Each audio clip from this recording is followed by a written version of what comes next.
کیا آپ نے کبھی اسلام کو برا بھلا کہا، کسی پر جھوٹا الزام لگایا یا کسی کو سوشل میڈیا پر تبصروں سے تکلیف دی؟ تو خود سے سوال کریں، کیا میں واقعی مسلمان ہوں؟ کیونکہ حضور نبی اکرم صلی اللہ علیہ وآلہ وسلم نے فرمایا، مسلمان وہ ہے جس کی زبان اور ہاتھ سے دوسرے مسلمان محفوظ رہیں۔ آج ہم دین کے نام پر جھگڑتے ہیں، رائے کے اختلاف پر نفرتیں بانٹتے ہیں اور اصلاح کے نام پر تحقیر، تذلیل اور توہین کرتے ہیں۔ کیا یہی دین ہے؟ نہیں، نبی رحمت صلی اللہ علیہ وآلہ وسلم نے تو فرمایا، زبان اور ہاتھ سے کسی کو تکلیف دینا ایمان کے خلاف ہے۔ حضرت عبداللہ بن عمر رضی اللہ تعالیٰ عنہ روایت کرتے ہیں کہ حضور نبی اکرم صلی اللہ علیہ وآلہ وسلم نے فرمایا، مسلمان وہ ہے جس کی زبان اور ہاتھ سے دوسرے مسلمان محفوظ رہیں، اور مہاجر وہ ہے جو ان کاموں کو چھوڑ دے جس سے اللہ نے روکا ہے۔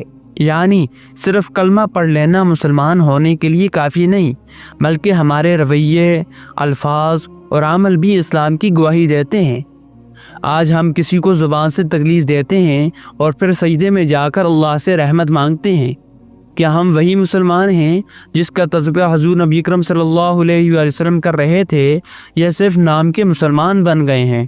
ایک نوجوان جو بہت دیندار نظر آتا تھا، مسجد میں 5 وقت، داڑھی، تسبیح، تبلیغ، مگر زبان تیز، غصے میں گالی، دوسروں کی بے عزتی اور ہر کسی پر تنقید۔ ایک دن ایک بزرگ نے کہا، بیٹا تو دیندار لگتا ہے مگر تیری زبان دیکھ کر لوگ دین سے دور ہو جاتے ہیں۔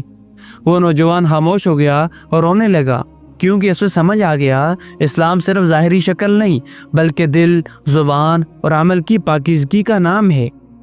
قرآن کریم میں اللہ رب العزت ارشاد فرماتے ہیں، اور لوگوں سے بھلی بات کہو، اور ایک اور مقام پر اللہ رب العزت ارشاد فرماتے ہیں، اور ایک دوسرے کی غیبت نہ کرو اور تجسس نہ کرو، یعنی زبان کا بگاڑ ایمان کا بگاڑ ہے۔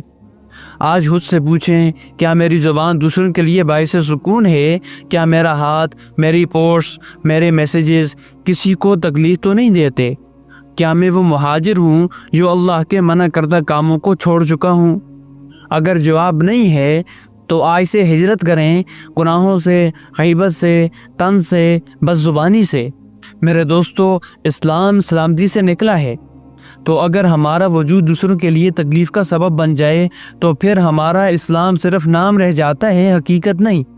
آج سے نیت کرے، میں زبان کو پاک رکھوں گا، ہاتھ کو محفوظ رکھوں گا، تاکہ میرا اسلام لوگوں کے دلوں کو نرم کر دے۔